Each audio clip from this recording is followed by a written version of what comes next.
Bonjour très chers internautes, Balandinho surtout il y a Rimer de Kinshasa Sango Congo posé et belé pendant l'émission Bolinga pièce contre pièce présenté par votre humble serviteur Benjamin Mwanasuka les chaussures de la diaspora au Bolinga mingi na PC batutu bazana studio mbote na PC Josué yimtana sima caméra na muninga na ye muluba solo muluba mwindu muluba mutu munene c'est ça na bosanité Charlène et na PC bino nyonso to bolanda biso de l'aube et de près au besoin encourager biso pour partager ma vidéo quand bon salango et les lobos tikanga na osilika je suis au kanga bigeno Benjamin osikate malade bona bina ko silika avec monsieur sila na osilika to beta masolo awa mais c'est la be show le mais na poisa to na mais c'est la be amo ça ne lobbying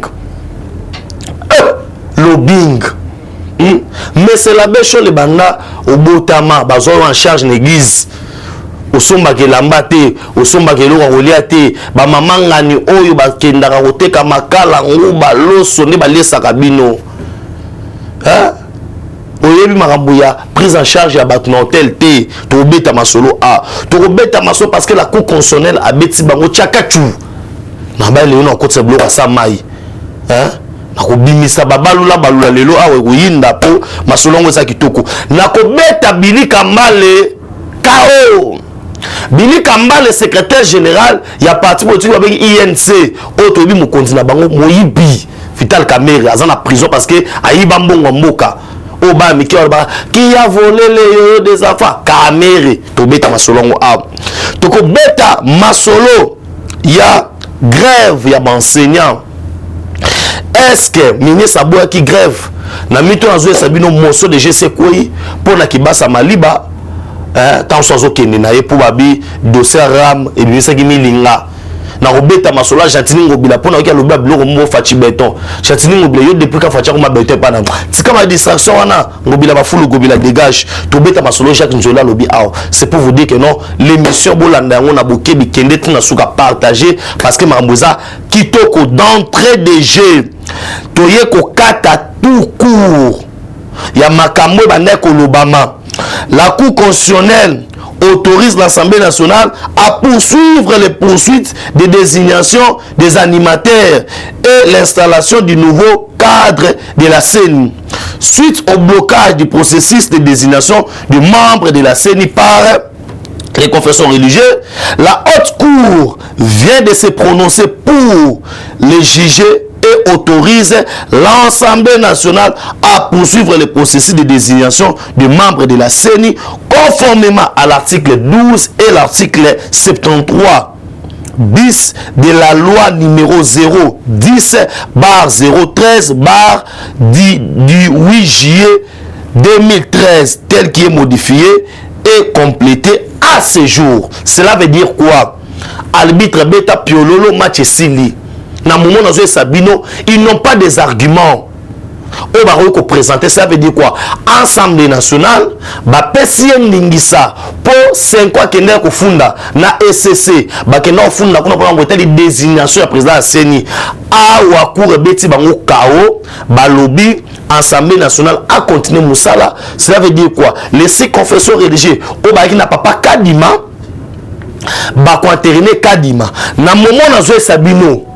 Na moment nazo Sabino Christopher Mosso azabongo na nkamba akokutana papa Simon Kimango kiangani awa na ebisiyo mwambe kotizelo parce que vous allez comprendre que non église qui mangiste même ta désigné qui Kadima et na minute oyo lokola papa Simon Kimango alobaki lubumbanti bobati la mboka de l'eau skolo boye tout le monde a ninga Kikongo mikolo na ko la ndeki Kongo pour des jours na obeta nyo sur rafale vous avez na rang pena na Kikongo vous avez déjà babilo ko mobo ba masika na zo ya ngona ndo kotsa ba mo pour vous sentir ce que non to ki na bango wapi bien vous avez beaucoup sabiso bon sabiso ni beaucoup sabiso maintenant vous allez comprendre très chers internautes que awa to loba awa atoloba awa oto bengi Mbosso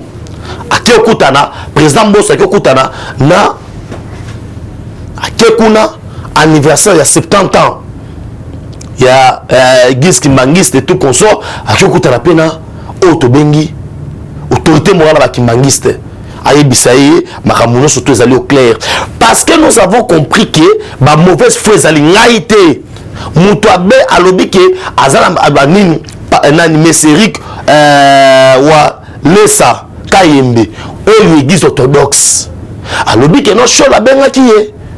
Que voter qu'à dimaté, il y a un peu moins loco. Mais chaud la constitution awa, que les six confesseurs religieux basali logé. Na niveau il y a hôtel du fleuve nous sommes dans le kuta hors de confession religieuse kaka oyo baza loger kuna il y a liboso ezali il y a ba auto bengi il y a ba imam il y a ba musulman na dodo kamba pour na ba raison de sécurité mais dodo kamba na CP na ye alobelo montre ya motuya président Chikito Mushashino na lo bango dimi Congo mon frère marmo na lo belabino alobi na omo ya motu alobi shona kocha muno côté pour balier sakai balat sakai et pas maman bato babola et puis shona koza na banzamba la 50 ya pembe babongisi langage pona ko sanini ko séduire peuple de Dieu yango moni Bible nous dit bien dans les derniers jours beaucoup yeba nzete na mbumana yango.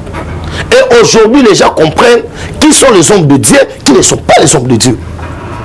Hein? Qui ne sont pas les hommes de Dieu. Yango Anazo et Sabino, la solution est déjà là pour les élections. Cela veut dire Kadima Ako Kende Liboso, Ako Kambaseni. Parce qu'il n'y aura pas un CENI qui n'est pas politisé. Et quand il y a ou soit, bon, Kamat élection, bon, son ministère de l'Intérieur, et l'obi nango professeur Jack Njoli, à l'obi tozomi tungisa ya pamba, tout on a tafuta mambo abouré. Angari ya partout kabang on a pour tout trésor. Unaona biloko yango yango yo. Tozomi tungisa na biso pamba, ou soit que les élections ezonga na auto bengi ministère de l'Intérieur. Parce que le lot oyoyo, tant que vous la béchole, aux autres c'est ceux qui non, cornet n'a pas continué. Les cornets n'a que vous avez critiqué. Hein? Quelle contradiction! Tout ça, on a pour ça benda air. Matin, faut le côté le bino, n'angate, ce qui n'angate trop béban. Pourquoi? On ne veut pas tirer les choses à la longueur. On a un chauffé déjà. Pour la 2023, on a postulé à niveau ni.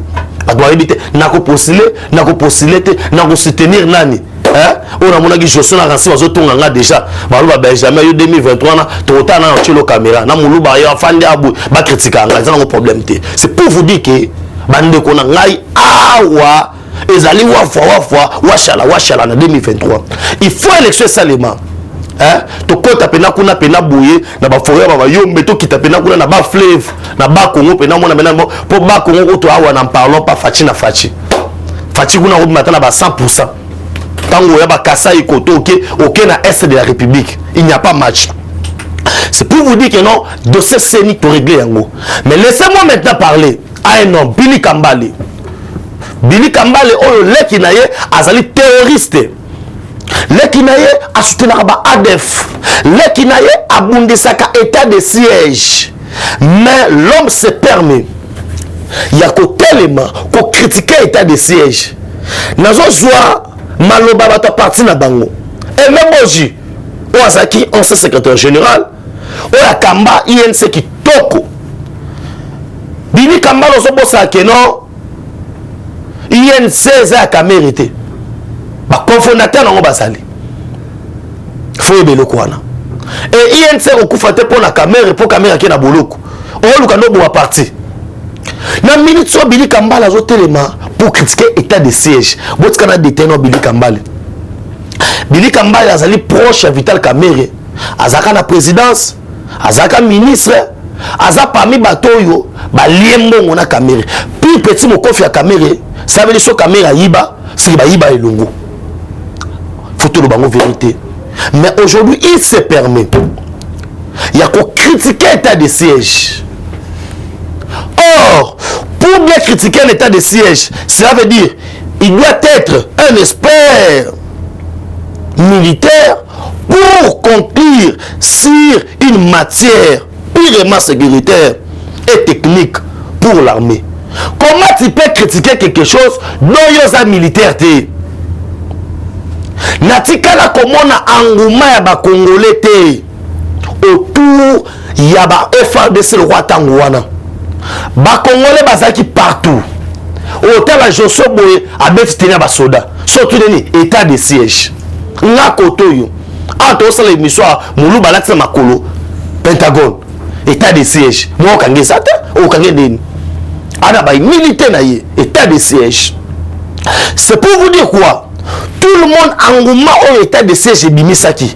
Et l'équipe n'a pas vu Cannes. Tout le monde était concentré.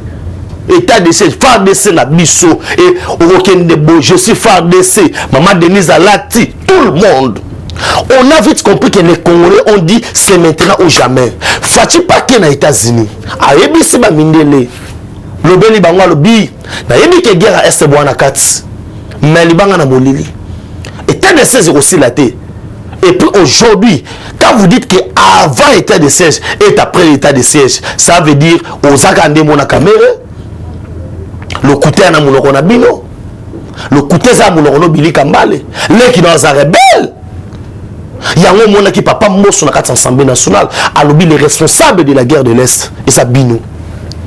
Et aujourd'hui, qu'est-ce que nous voyons? Tokende Wapi. Mokangoto pour Sangoto Kenangwapi.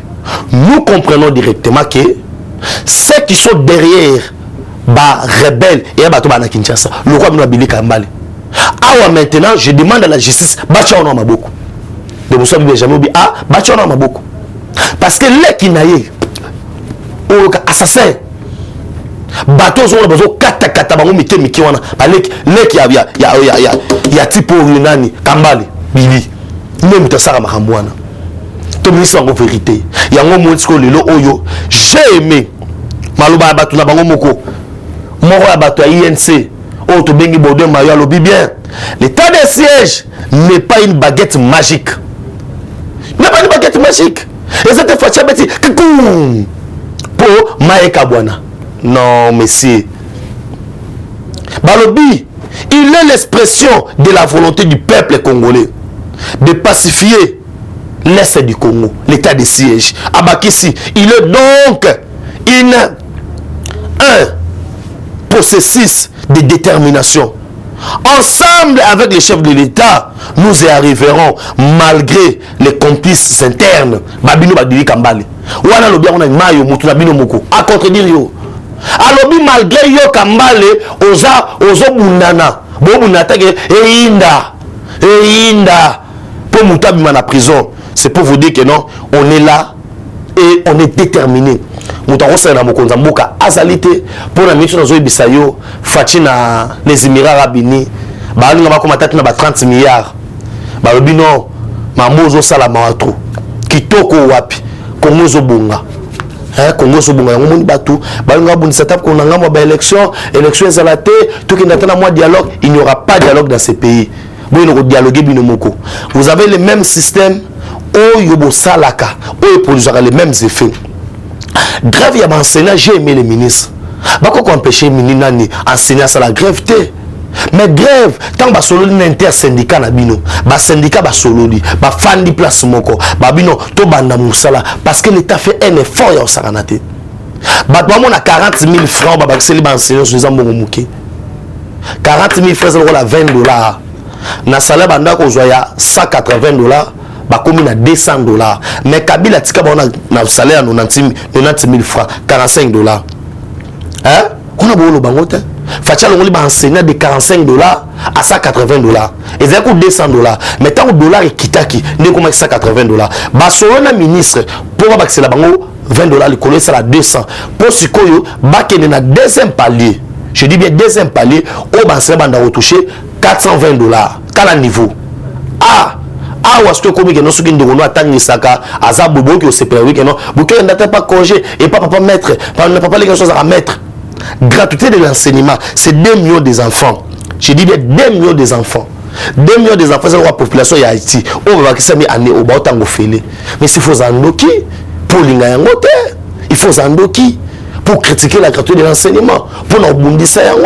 Mais les gens des Congolais, je ne comprends pas. 125 millions de dollars, je dis bien 125 millions de dollars, et Pessami, dans le gouvernement, il y a le camp de Bimi, à l'État. C'est là le goût d'Azali. C'est pourquoi je demande à la justice. Pour accélérer le dossier, il y a plein de dossiers sales. Il y a un moment où on a fait la porte aux finga mokonza mboka aux finga biso. Or aux comprendre te façon ma mboka ezo kende. Lelo oyo fachi azaba chanter ya minene na mboko. O bisika wapi azo lemba. Mais na ninga est-ce qu'on a au kabato lobaka atika voyage na défaut. Chilombo Airways azo vimbisaka matama na otuna matama ngwa vimbisaka ya famille na yo. Mo ngwa mo famille na yo asaka musala te. Botika boyeko botika boye fachi mokonza mboka président bino aza moninga na bino te aza moninga na bino te so yo santé matata mimana ngote etali yo ya mesa ngolene chaka madesu oh mama la première dame azara moko mama Denise Nyakero Tshisekedi respect na mama o alambela kai yango esali ba santé wana matama nezo bimana ba santé wana parce que lelo oyo wana kei contrat bamo 1 milliard baba que ça soit 1 milliard sous 2 milliards 30 véhicules auto blindés au moko ça 265 000 dollars bolo ba sous la silence radio avoir jarana tembe na mbongo papa na bino ou avoir jarana ngo c'est pour vous dire que non les gens il faut qu'on longo la bango le problème des Congolais nous avons un problème de la tête ya ba bi mbisa bano pola na mutu. Il y a un moment c'est que des restes mémoire albaki le mal est profond. Il nous faut un changement radical. Nettoyer la tête des Congolais. Et aujourd'hui, il a dit, il a fait. L'IGF est là pour traquer les voleurs. Et la justice nous demande que non, justice la mouka. Balula balula na komina souka. Pièce contre pièce, actualité moi na souka. Et mission en lelo. Et ce qui a pour na mouko na lelo. Na ebiso ke lelo oyo. Pour comprendre que non bah c'est les gars na bossa na dossier non donc na soukate na bossa dossier mo dossier aram ministre de la ministre yo ba côté déjà motion. Moi je pense que l'Assemblée nationale doit faire son travail. Tolobaki le ministre a souffert na mambo au Italie plus na manque à communication. On devait bien expliquer les gens cette histoire,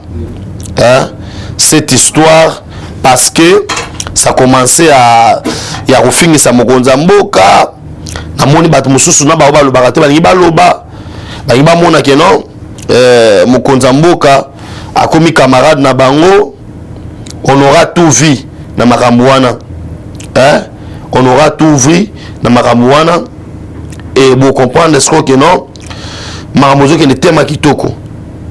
Et na dossier auto bengi yaram c'est qu'on doit se m'expliquer que mamou yaram et bandi les loté ba signango depuis muzito et nande ba bengi principe ya continuité à l'état neto comme na makambo.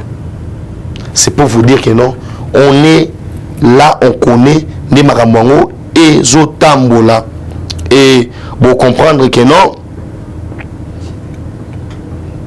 et on comprend que non à minute oyoyo les gens qui cherchent à diaboliser à détruire c'est eux les bazaba responsables ya makamwana nyon surtout ba député ba mo sa ministre solo là solo était au quoi ça yo. Moi je pense que ministre faisons en Assemblée nationale à se défendre ba les cana vote so ba estimer au quoi ça ba quoi ici mais et l'autre bengi ram où ils allaient taxer, je répète bien, ram les a taxé. Ils a taxé les bazos, ou ils a taxé, non. Ils allaient, auto bengi, na législation na biso financière, pour nous le voir, que non, batou, ils cherchent des voies et moyens. Mais dans Moko Yu, Kabila a touché à 680 000 dollars. Non, hôtel de Milango qui est mon pour dire que non, tant niveau Assemblée nationale auto sanango, to sengi na papa Mbosso entériné de Nikadima Congo qui est de Liboso, élection kala mingi ngana bossa na onip a déjà prêt pour organiser recensement et identification de la population. Tous à la carte. Comment on peut faire la carte? Au moins, on a un Congolais. Congolais, comme il pas dans le merci à ma Brigitte Kaja. Pourquoi pas Alain Moulamba na Maroc, Nabo Sente papa Dipa dans Zambie, Nabo Sente papa Hervé Toumba, Bino Sotos de Philomele, mais c'était au Golden, Moukalenga Moukaji, Bamote na ebele Nabo Sente ba autre bala na biso Saramboui, Bamote no ebele Sarah, Bamote na ebele Nabo Sente Rachel na Clarisse, Gisson Lutete Fumu ya Italie, Bamote na bino ebele. Na wesa ba Congolais ki bwana posa ya kokota na domaine oya bilanga. Vraiment, vous contactez dans le numéro au piste 143 9 70 40 89 57 piste 143 9 70 40 89 57 soit ba botu la bino lupango dossier dans la justice on a posé autour na terrain autour na tindeli famille mbongo ba melaki ngai ba procédure ba document nini oyo ya tesake lupango komi yanga benga biso la numéro wana to kopesa ba renseignement on appelle na posa kozwa crédit à banque agricole ezo ya kala minité ba tracteur et tout konso sara bilanga eza musika nzela kuna ya oyana biloko tout ça veuillez nous contacter toko solo la yango na sisi mission nga mukonelo merci na ndeko na nga Ransi merci na Josué merci ba autre bazaki na kolanda biso na lobiboy le bilan du chef de l'État est largement positif. Merci. Eshima, votre magazine qui bat au rythme de l'actualité. Retrouvez la nouvelle édition. Exclusivité, Sakombi Molendo, le pionnier de la bancarisation. Le ministre des Affaires foncières a signé le 3 juin 2021 avec son collègue des Finances l'arrêté interministériel portant bancarisation des opérations foncières et immobilières supérieures ou égales à $10 000 américains. Une première en RDC concrétisée par celui qui fait figure de porte-étendard de la numérisation et de la sécurisation des titres fonciers. Aimé Sakombi Molendo est de plein pied dans la matérialisation de sa politique qui suit la vision du chef de l'État, Félix Antoine Tshisekedi, celle de faire du numérique un levier d'intégration, de croissance économique et de progrès social. Nation, gouvernement des warriors, bilan de gestion des 100 premiers jours du gouvernement Samalou Kondé. SONAS, le DG Lucien Boniemé Ekofo présente un bilan largement positif pour les grandes réalisations du premier semestre 2021. À lire également l'interview de Seth Kikouni portée sur les questions d'actualité. À la découverte de Tissia Mukuna, la DG de la marque La Quinoise, café planté et transformé à Kinshasa. Interview exclusive de Richard Ilunga, DG de l'ONIP, qui confirme l'identification de la population congolaise avant les élections 2023. Un an de patrouille financière, les audits de l'IGF mettent à l'écart les mandataires impliqués dans la mauvaise gestion des deniers publics grâce à Jules Alinguete, inspecteur général des finances, chef de service. Une analyse sur le coup d'État en Afrique et leurs conséquences. Retrouvez l'intégralité du magazine Eshima dans les kiosques. Eshima Magazine, un nouveau standard d'information.